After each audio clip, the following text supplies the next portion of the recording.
Bismillah, Assalamualaikum warahmatullahi wabarakatuh. Ya teman-teman, hari ini kita belajar fikih. Materi kita hari ini adalah materi baru, yaitu bab jinayat. Sebelum kita memulai pelajaran, marilah kita membaca basmalah dulu, karena nanti kita akan minta beri kelancaran oleh Allah Subhanahu wa Ta'ala. Bismillahirrahmanirrahim. Kemudian absensi untuk yang tidak hadir nanti dicatat ya, dan diberi ke saya di akhir pertemuan. Oke. Kemudian siapa yang di sini yang tahu arti jinayat? Oke. Jinayat adalah hukum pidana. Bahasa Arab yaitu ini apa? Mau kayak sini aja. Jinayat.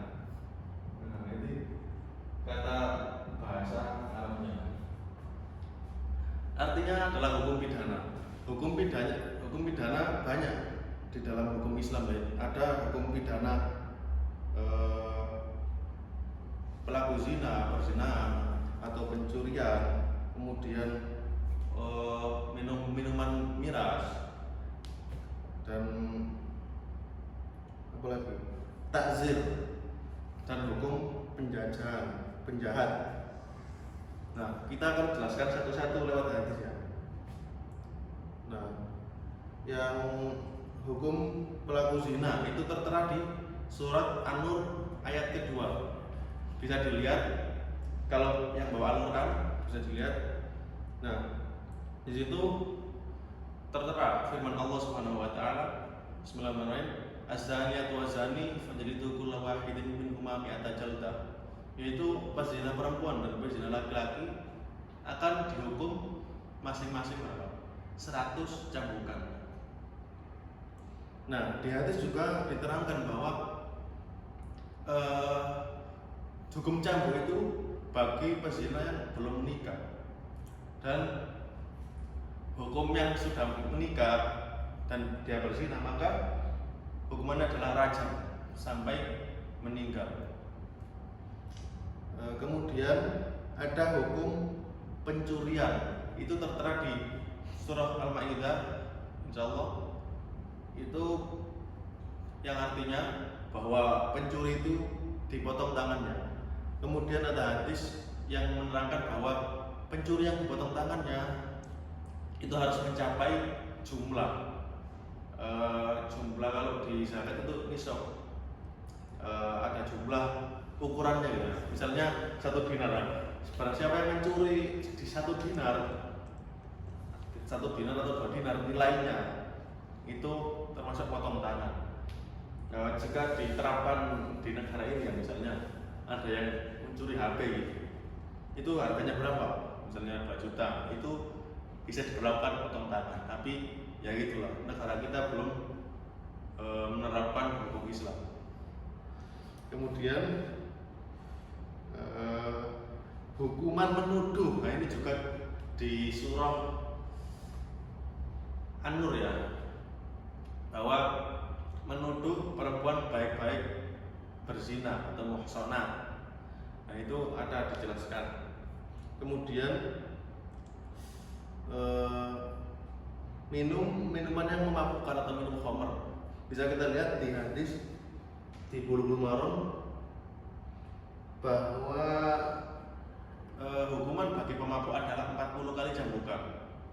Kemudian ada di zaman Umar bin Khattab, beliau membuat atau menghukum pemabuk dengan 80 kali cambukan. Kenapa?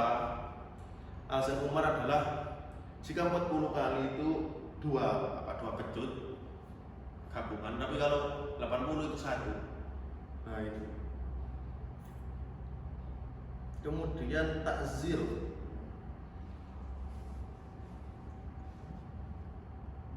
Oh ya. Takzir itu apa? Batas takzir. Setiap takzir hukuman itu adalah 10 kali cambukan dan tidak boleh lebih. Nah, setelah mendengar penjelasan saya tadi, mohon dibuka bukunya, buku atau kitab Bulughul Maramnya, dilihat hadis-hadisnya, kemudian didiskusikan. Nah, kita akan membagi kelompok ya, 4 kelompok. Dari berapa ini? 30 siswa dibagi 4 kelompok, jadi 9 sampai 8 orang per kelompok. Kemudian dicari masing-masing satu kelompok, mencari semua itu, kemudian didiskusikan. Ada waktu sampai 45 menit didiskusikan, dibagi dulu. Ya nggak apa-apa, terserah mau milih sendiri kelompoknya. Kemudian setelah diskusi nanti ada yang presentasi beberapa orang, ya ada tanya jawab juga.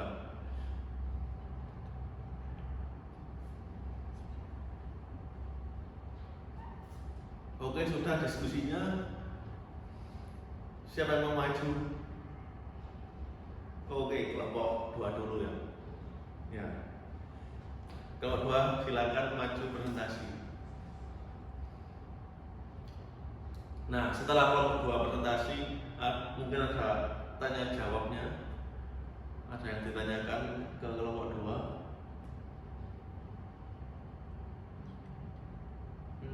Ya. Sudah? Ya, boleh kembali ke kelompoknya masing-masing. Nah, dari kesimpulan diskusi tadi, bahwa di zaman sekarang ini, di zaman modern, meskipun zaman semakin berkembang dan anggapannya bahwa hukum jinayat itu kejam, tidak, karena ini adalah yang paling adil, hukum dari Allah. Nah, bayangkan jika barang kalian dicuri, misalnya ada barang 10 juta dicuri,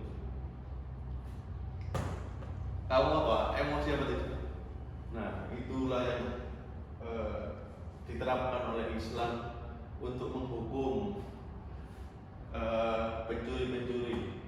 Dan kemudian kalau misalnya berzina, misal saudari kalian dizinai, itu tidak menimbulkan sakit hati yang mendalam, makanya dari itu ada hukuman yang setimpal. Tapi kenapa tidak diterapkan di zaman sekarang? Ya mungkin karena kemunduran umat Islam juga, tidak bisa menerapkan hukum ini. Nah,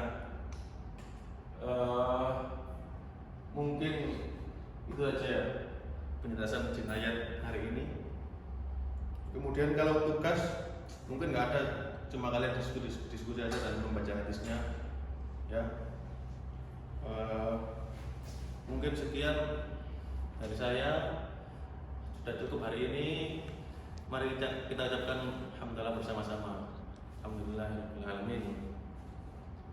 Sekian, apabila ada salah kata dari saya mohon maaf. Assalamualaikum warahmatullahi wabarakatuh.